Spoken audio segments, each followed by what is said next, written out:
और सवाल ये, अभी तो आपने एक भारत बंद देखा, लेकिन अभी आप 11 सितंबर को दिल्ली में जो है एक हमारा महाआंदोलन देखना, उसके बाद भी अगर सरकार नहीं मानी तो उसके बाद जो है जब सेशन चलेगा तब फिर आप एक हमारा महाआंदोलन देखना। अब हम चुप चुप नहीं बैठने वाले।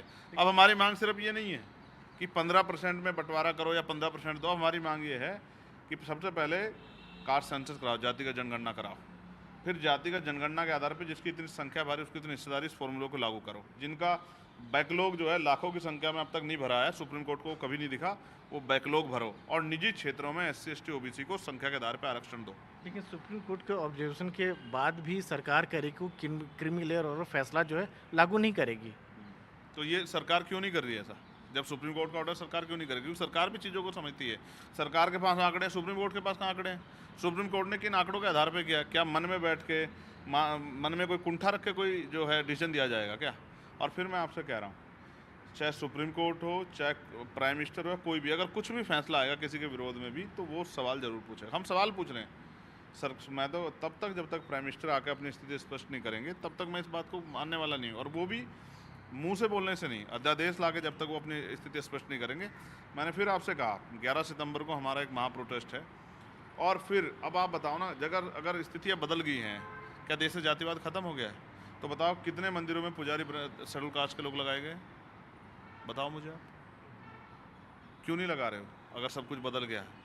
कितने जो है क्लास 1 के जो हैं, जो ये जितने हमारे सेक्रेटरी हैं या अंडर सेक्रेटरी, कितने शेड्यूल कास्ट शेड्यूल ट्राइब के लोग आपने लगाए हैं? सुप्रीम कोर्ट में, हाई कोर्ट में कितने जज हमारे? आज हमने बहुत सारी मांगे रखी हैं पार्लियामेंट्री कमेटी में कि आप इसको अध्यक्ष जी इसका संज्ञान लीजिए। आप देखिए क्या स्थिति है। आज तक भी हमारा आरक्षण जो 15% शेड्यूल कास्ट को मिला है, वो भी 4 से 5% ही पूरा हुआ। 9, 8, 8.5, 9% आरक्षण वो आज तक पूरा ही नहीं हुआ। वो पद ही नहीं, रिक्त पड़े हुए, भरे नहीं गए। और जहां अवसर मिलता है उसको NFS करके सामान्य जाति के बच्चों को दे देते हैं। हम तो किसी के विरोधी नहीं है, लेकिन 50% जो आरक्षण आप दे रहे हो उसमें से हमारे लोगों को हिस्सेदारी कब दोगे, सवाल ये।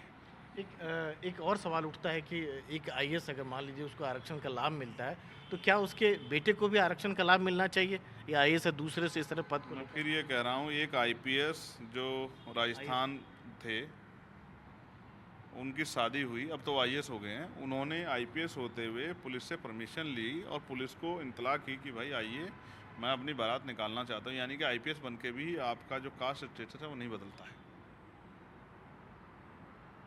ये कोई गरीबी उन्मूलन का कार्यक्रम नहीं है, पहली बात ये समझिए। ये कार्यक्रम है सामाजिक पिछड़ापन, शैक्षिक पिछड़ापन और रिप्रेजेंटेशन की कमी। जिनका प्रतिनिधित्व संख्या के आधार पर नहीं है उनको अवसर मिलने चाहिए। ये आरक्षण इस वजह से है, जैसे सोचिए एक मीडिया हाउस में सारे प्रकाश के लोग हैं, तो वहाँ वो schedule caste, schedule tribe, backward minority की उस समस्या पर चर्चा क्यों करेंगे? जैसे सरकार तानाशाही हो जाती है। हमें डर, जो मैंने अपना डर मैंने जाहिर किया कि राज्य सरकारों को अगर ये पावर आप दोगे तो होगा क्या। जैसे मध्य प्रदेश में मोहम्मद शहजाद के घर पे प्रोटेस्ट करने के बाद मोहम्मद शहजाद के घर पे बिना जो है उसके खिलाफ ऑर्डर पास हुए, बिना उसको न्यायपालिका ने कोई सज़ा नहीं दी है, इन्वेस्टिगेशन भी अभी नहीं हुआ है कब की घटना, और कितने जल्दी उसका इतना जो है बड़ा मकान वो धराशायी कर देगा, उसकी गाड़ियों को तोड़ देगा अवैध बता के। इतने दिन तक जब वो बना तो सरकारें कहाँ सो रही थी, एजेंसियाँ कहाँ सो रही थी? आज सवाल ये है कि जब सरकार अपने निजी हितों को ध्यान में रखते कोई फैसला लेगी और वो कॉन्स्टिट्यूशन का वायलेशन होगा, तो इसका जवाब सुप्रीम कोर्ट के जज देंगे या कौन देगा? नहीं चंद्रशेखर, मेरा सवाल वही रह गया था कि एक IAS को क्या बेटे को भी आरक्षण का लाभ मिलना चाहिए? IAS को भी आरक्षण का लाभ मिला है तो उसको बेटे को भी आरक्षण का लाभ मिलना चाहिए। बिल्कुल सहमत हूँ। इसका जवाब प्राइम मिनिस्टर देना, क्यों नहीं दे रहे इसका जवाब प्राइम मिनिस्टर? प्राइम मिनिस्टर ने तो कहा क्रिमिनल नहीं होगी, कहा है नहीं कहा है? उनके मंत्रियों ने क्या बताया आपसे? आपने मेघवाल जी का बयान सुना होगा, आपने जो है अश्वनी वैष्णव जी का बयान सुना है नहीं सुना है? जी। क्या बयान दिया उन्होंने? क्रिमिनल पे क्या बोले वो लोग? बताइए क्या बोले? क्रिमिनल सरकार लागू नहीं करती। लागू नहीं करेंगी, यही तो मांग रहे हैं ना आप भी कि भाई नहीं मिलना चाहिए। तो ये सरकार क्यों नहीं लागू कर रही है? मुझसे पूछने पहले सरकार से पूछे ना। आपकी क्या राय है? मैंने क्या कहा, मेरी राय ये है कि कास्ट स्टेटस नहीं बदलता है, कास्ट स्टेटस नहीं बदलता है। और फिर अगर एक IAS के बेटे के रहते भी NFS हो रहा है, नॉट फाउंड सुटेबल करके वो वैकेंसियाँ खाली छोड़ी जा रही है, तो इसका जवाब भी तो सरकार को देना चाहिए।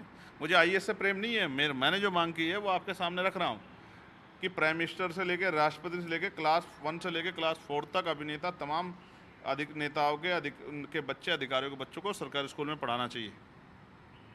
तब आएगी अच्छी शिक्षा की व्यवस्था होगी गरीबों के लिए। मजदूर किसान का बेटा वहीं पढ़े जहाँ IAS IPS का पढ़े, 4th क्लास 2nd क्लास कर्मचारी का, मुख्यमंत्री का, मंत्री का, प्रधानमंत्री का, राष्ट्रपति का बच्चा पढ़े, राज्यपाल का।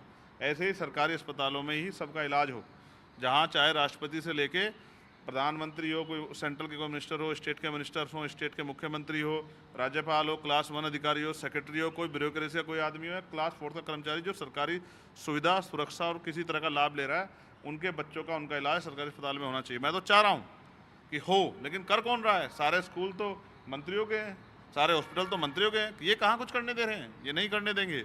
हम तो बदलाव के लिए संघर्ष कर रहे हैं। और सबसे ज़्यादा दर्द तो उन लोगों को हो रहा है जो लोग बार बार ये कहते हैं अब 400 पार भाजपा क्यों चाहिए थी।